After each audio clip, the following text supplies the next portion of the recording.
Her Bak Egyptian Initiate, the second day. By favour, Her Bak passed the night in a room in the temple devoted to study. The atmosphere was propitious for meditation, as if the ideas under attention impregnated the walls. When the master came looking for him the next morning, Her Bak put a question. You say Genesis begins with division. Division is dualization of a prime unity. Can there be division if there is no difference of nature between the parties of origin? Your language is inexact, where rigorous exactitude is called for. Genesis in the created world begins with division, just as creation itself comes about through an incomprehensible scission of unity. The mistake is to carry over into unity the idea of duality. Still, you can't think otherwise. You have here the mystery of creation, a reality the sages alone can demonstrate, but you should know that the prime mover is the spirit whose power is fire. The principle of impulsion itself, not common fire, which is only its image. We can only perceive its qualities when they have called forth their complements, which constitute the water principle. One could also call it the resistance to fire activity that creates the first space in which the world is situate. You cannot, without going astray, imagine the abstract qualities of these two principal factors. But if you study the hieroglyphs, you will learn their mutual relationships and their effects, according to the part the hieroglyphs play in the formation of the relevant words. 4 letters symbolise the part of these elemental qualities in creation. N, H, S, M. The first two, N and H, refer to the activity of the quickening spirit. The other two, S and M, are their product in nature. But you must bear in mind that N symbolises cosmic energy in wave form. It is characteristic of alternation that produces manifestation. By extension, N stands for the wave principle, whatever kind of wave it might be. N as pure quality, pure energy, divine life is inconceivable. It is the principle of fire in action, the very essence of form, cause of all forms, whereas H is the principle of substance, having the nature of the water principle, in which essential fire, source of form, works. But this substance, H, proceeding from the divine source, not created, is abstract, spiritual, like the cosmic fire that quickens it. The two Medu netters, N and H, considered in the abstract, are attributes of the cosmic virgin, mystery that can never be put into human language. Perpetual virgin, united with the divine word fire that fertilizes her and which she bears eternally. She is the mother of that uncreated light we call divine Ra. N is more easily comprehensible in continuous creation as an alternation of energy in Neith, the feminine principle whose 2 arrows signify the alternation that gives, quote, aspect, unquote, to everything in time, light and dark, warmth and cold, up and down, expansion and contraction. Their manifestation in nature is symbolised by the double letter S, the affirmative generative aspect by S vertical, the negative destructive Sethian by S horizontal. The bolt formed by 2 papyri, as it were, in opposition. The crossing of Neith's arrows and of her shuttle signify the neutralization of opposite activities, while crossings of H signify activation of primordial functions through which prime substance is engendered, and which will be the metaphysical causes of becoming in matter. This substance is the earliest state we can conceive as substance quickening and quickened.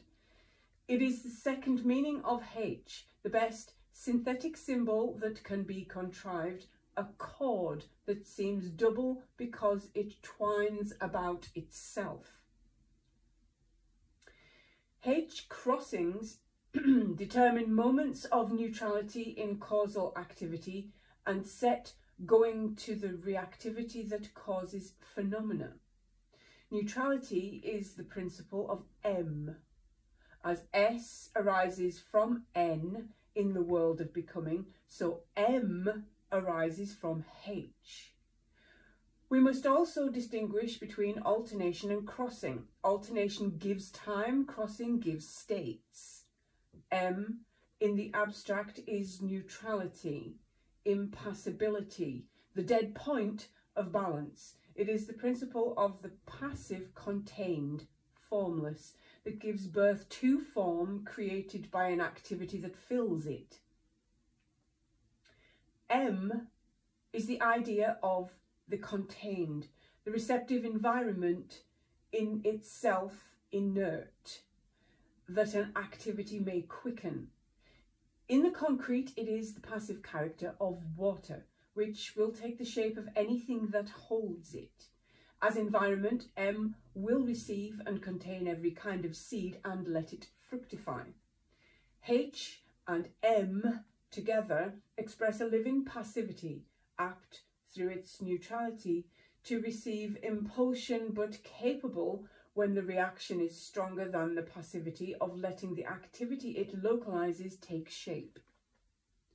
Remember that NH signifies the perpetuity of universal life, while SM makes up the name of what we can take form.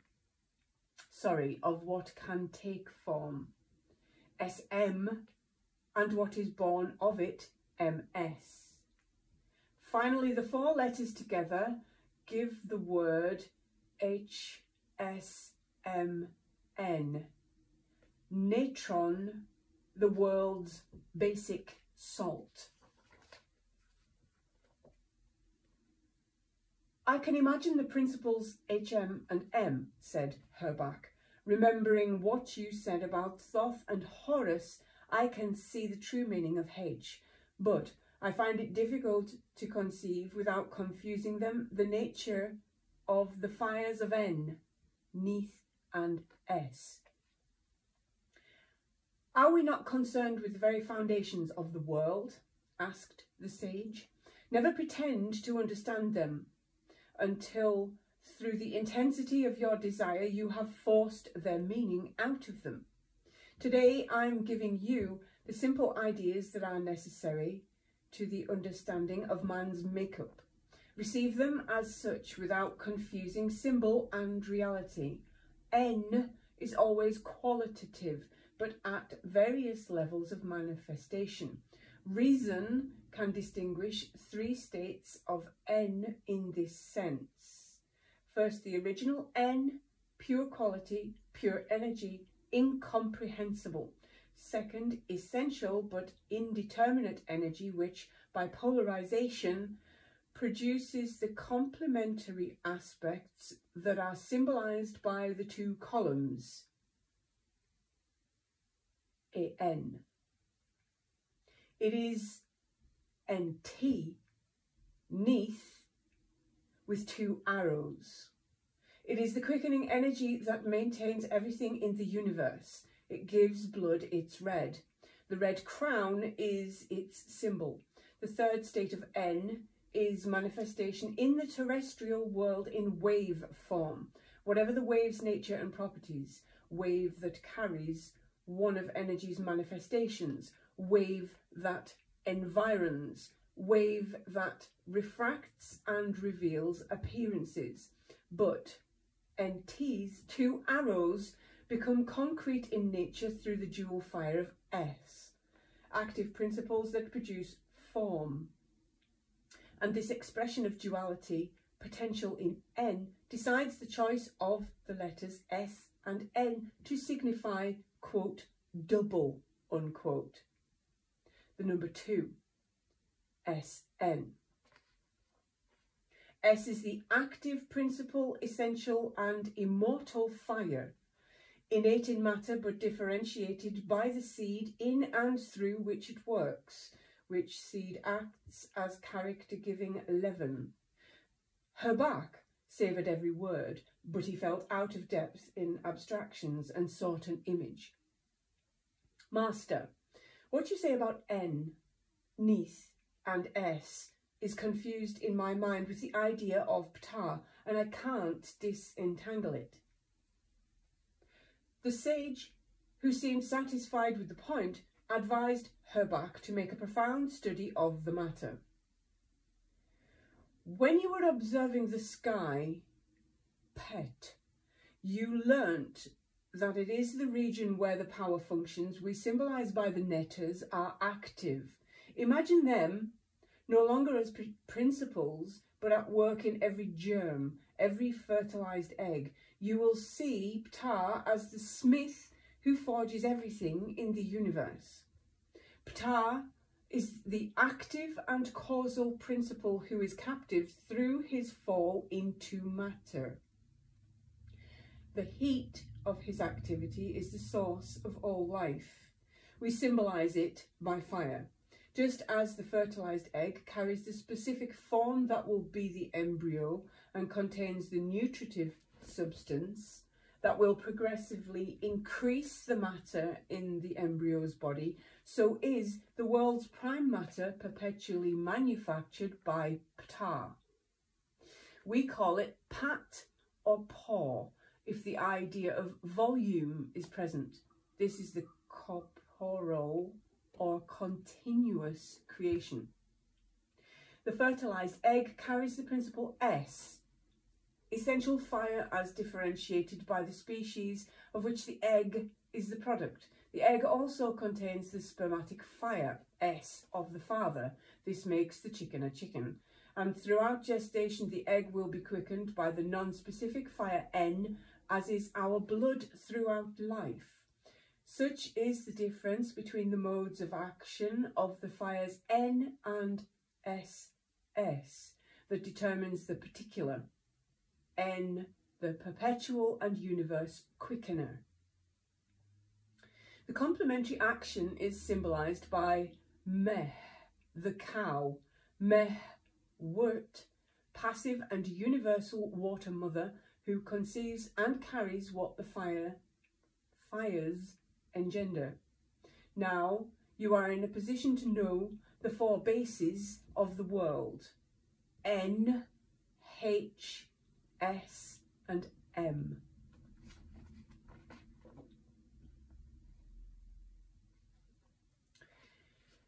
Her Bak tried to relate this to what he knew, and his face showed such perplexity that the master was astonished.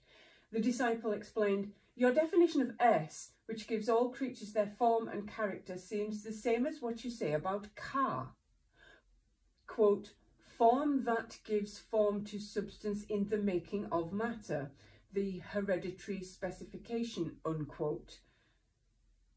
You confuse time and phase," the master replied. "This isn't surprising. It is difficult to grasp the idea of simultaneity in successive events.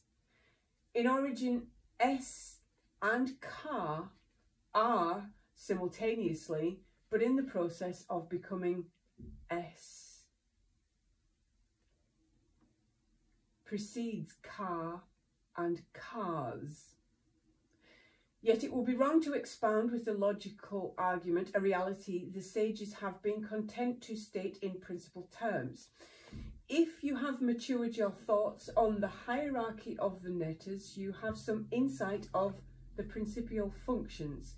Yesterday I gave you a few succinct ideas on the spiritual factor in creatures and the causes of becoming.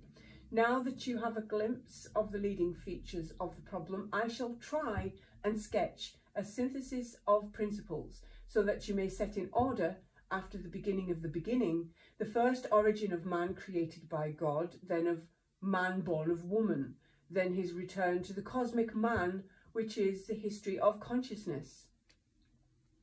The first stage is a decline of the soul cause, primordial and indefinable, into the corporal. We cannot see it otherwise, as we are part of the corporal. It is impossible to invent any combination, any system that would describe or account for it. What I shall give you will be no more than a few words, a few letters, but a faithful, precious extract from the scheme of the ancients. What I am conveying to you is truthful, but as it is, I'm going to read that again. What I am conveying to you is truthful, but as it were detached from the treasure itself, like a stone from a necklace, to give you a sufficient account into which no opinion or arbitrary interpretation can make its way. In the origin are three principles, 3 in 1. They are unnameable and we can only designate them as A, N, H. No one precedes other, for though each has its properties, they are perfect unity. One is inconceivable without the other and proceeds from it. Yet A is the action principle, essential, original, source of all activity. N and H proceed from A and by A have their being. Yet one can only speak of A through N and H. It is in N and H, therefore, that we must look for what constitutes the scale of powers and their manifestation. A, N, H is a triangle, 3 in 1. A is in N and H, which proceed from it. N, or AN, 2 in 1, is divine fire, principle of quality and source of form. H, or AH, 2 in 1, is spiritual substance in whose passivity AN can work. In all three, the powers that derive from them are latent. From N comes NT, which contains the cause of heaven and earth, the principle S in its primal unity, the ternary principle of the original Ka. From H comes M, neutral passivity, principle of the container and principle of the word her, the face, that is in the image of the whole. But all these principles, not yet having interacted, are united in themselves, and there are no opposites. Next, reflected in their own image, they are seen in their effects. From N proceed NT, and Nut that contains NT, the energy NR, living light, energy come into action through meeting the resistance that equals it. With its qualities and properties, the principal element fire, which holds the different fires of the world in potential. The principles of the characteristics, the divine Ka, and the dual fire of S, undivided. And through these, the name principle, the father principle, the principle of time, and all possibilities of forms and names. From H and M proceed the quickening word her. Principle water element, womb of spirit, the mass principle, womb of fire from which matter comes. Through these, the mother principle and womb of humanity. There is not yet the division of forces that cause nature, but the creative power of forms in potential is known to each of them, being fused with them inherent. The ultimate form, the human, image of the divine totality, knows and names all others. That is Ma'at, consciousness. Ma'at being daughter, spouse, and mother of omniscient light, and source of all divine cars that will take flesh in human wombs to become conscious thereof inferior forces and awaken the human Horus who will accomplish the return into cosmic man. And this new consciousness, discriminative, is the second Ma'at, the Ma'at of judgment, and this, quote, necessity, unquote, becomes the possibility of separation through the self's evoking the me, the self-same's evoking the other with the desire to exist, the initiative in this symbolised by the serpent, prime agent of choice. If the me identifies itself with the self through consciousness, all will rest in eternal life. But if the me puts itself in opposition to self, then comes the fall into matter, at which point Ma'at's great struggle begins. Ma'at must suffer incorporeity through life and death until the original condition is regained. Now N becomes the wave, which refracts and reveals particular qualities, and neath arrows polarize them. S divides into the fires of Horus and Seth. HM becomes the womb. SM becomes the form or seed, and M becomes moot, femininity, pregnant, and the death that comes of it. All this, the work of Ptah, is continuous creation. Ptah is the smith who forges everything, father of the cars of nature, carrier, intermediary of human cars.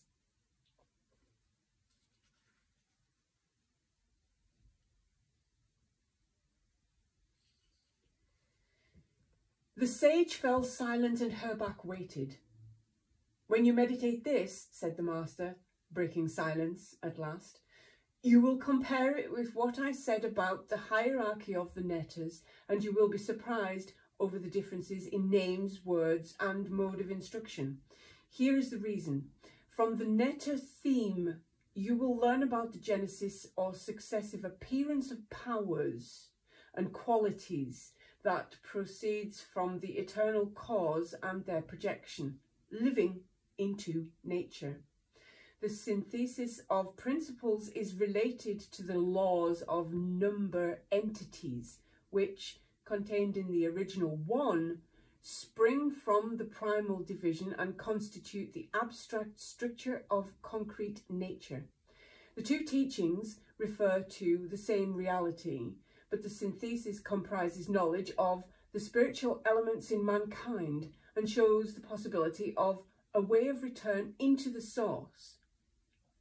Now, we will consider the principles in their third phase, functioning in nature so as to understand their part in the human being's makeup. Everything that exists is what it is through the reciprocal action of the two primordial factors S and H. Each gives the, quote, thing, unquote, the character of the appropriate elements. You see an example in the coexistence of the yellow yolk and the white water in an egg. Swat. The two principles are associated in every living being, neighbours, like yellow and white in the egg. But if there is to be a chicken in the yellow and white must combine, go rotten together in a chaos in which the germ will develop. The germ takes shape through the active essence su, and is fed by the passive substance ht, which is the egg's living base. What you say, suggested Her Bak, seems to exhibit a second aspect of duality, SN meaning, quote, two, unquote, and SH, the double principle. There are yet other aspects, the Master replied, but those two are fundamental.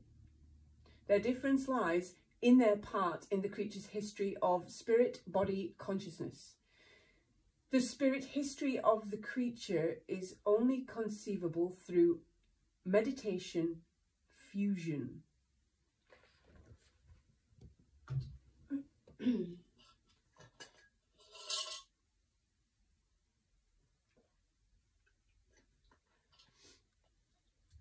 But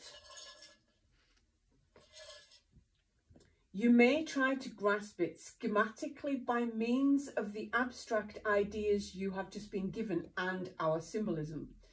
Its corporal history can be understood through study of the process of gestation throughout nature. History of consciousness is intelligible through our own experience, regarded in the light of various states of the universal consciousness. Ignorance of these matters increases blindness. In fact, the history of consciousness is the history of Ba and Ka. The passage of the spiritual into the corporal, like that of substance into matter, is a mystery, the mystery of incarnation. Now this happens continually in nature. N, H and S play a quickening part in it. Never lose sight of this. The difficulty is to avoid confusing two roles expressed by the same letters. Here, the Medunetas will be a help to you through the subtleties that diversify their meanings. As to the expressions of duality SN and SH, I will say that SH plays a part in the corporal history analogous with SN in the spiritual, but with a seeming reversal of order among the factors which results from the law of crossing. And as the spiritual and corporal aspects mingle in the mystery of incarnation, then in the mystery of quickening, so do the corporal and consciousness aspects mingle, because it is through the body that consciousness arises. The role of SH is incomprehensible unless you take account of simultaneity.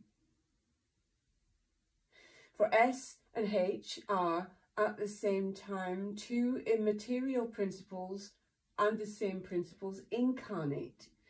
They constitute the, quote, egg, unquote, of everything living. Although every kind of matter is formed by the action of S and H, which is a first effort at union, every material factor that results shows the characteristic of the principle that predominates in it. Thus, it is with the eggs yellow and white. All natural history arises from this togetherness of two complementaries, whose attempts at union, whose successive separations and reconstructions cause the perpetual form makings, incarnations and rebirth of existence. Osiris, master of Orion, is the netter of this cycle. He suffers the vicissitudes that arise through attempts at union between S and H.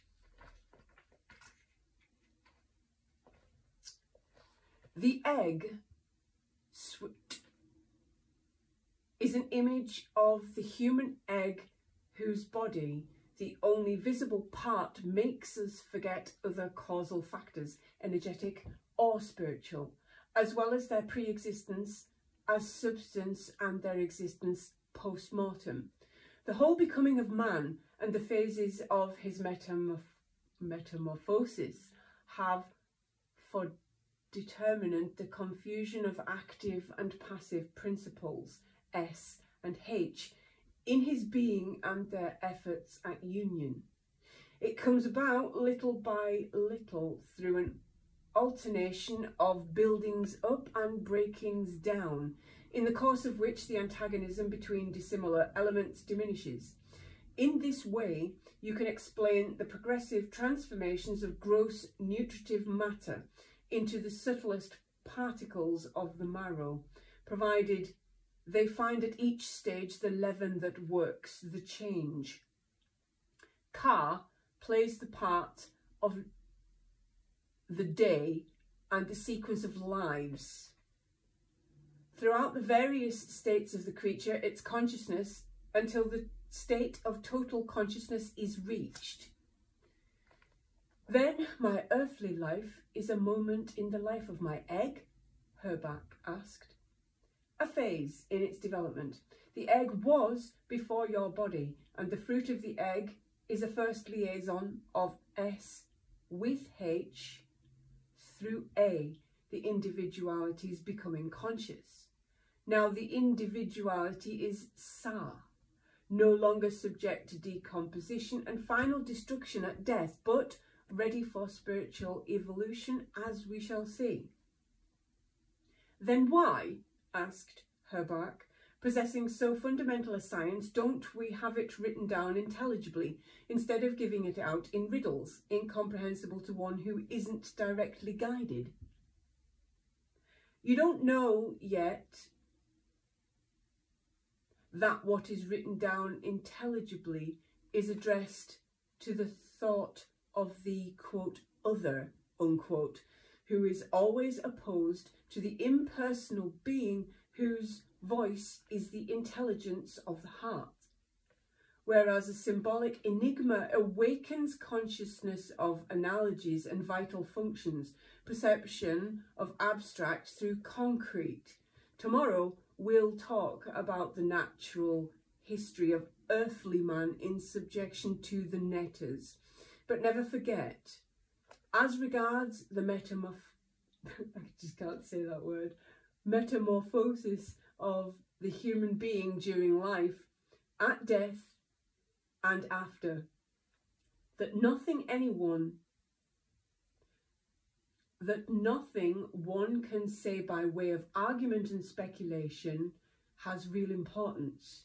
Anything one might say about it on the basis of visions and imaginative ideas is fantasy. The reality of spiritual states and their symbol is the fruit not of arbitrary composition, but of positive knowledge of the states. Part of what is affirmed is verifiable in personal experience from the beginning.